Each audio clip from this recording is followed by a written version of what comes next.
Altıncı sual. Altıncı sualda alqoritmin yerinə yetirməsi nəticəsində y dəyişənin 15 qiymətini almışdır. Y dəyişənin 15 yazırıq burada.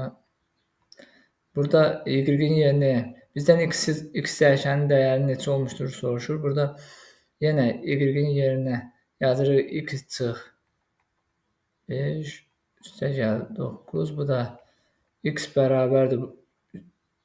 X üstə gələk 4-ə. Yenə aparıb buradan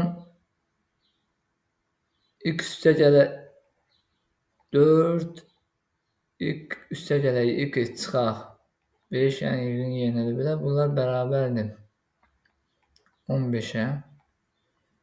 Buradan 2x bərabərdir. Buradan -1 qalır. -1 o bir tərəfə keçəndə 15 üstə gələk 1, yəni 16. X də bərabərdir 16 bölü 2, yəni 8. Cavab 8. 6-cı sualın cavabı da D variantı. 7-ci sualda alqoritm nəticəsinin icrasından sonra x dəyişəni 20 qiyməti alır. X dəyişəni 20 qiyməti alır. Bundan əsasən y dəyişəninin qiyməti neçə olar? Burada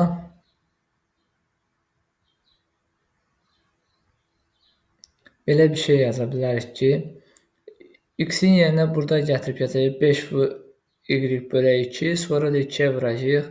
Həmin 2-lər ixtisar gedir. Burada bərabərdir 5y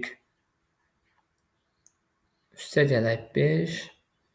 Onu da aparıb burada yazsaq 5y üstə gələk 5 bərabər üstə gələk 5-ə.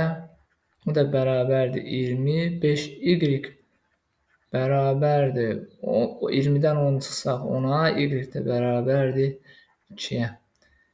7-ci sualın cavabı B variantı 2.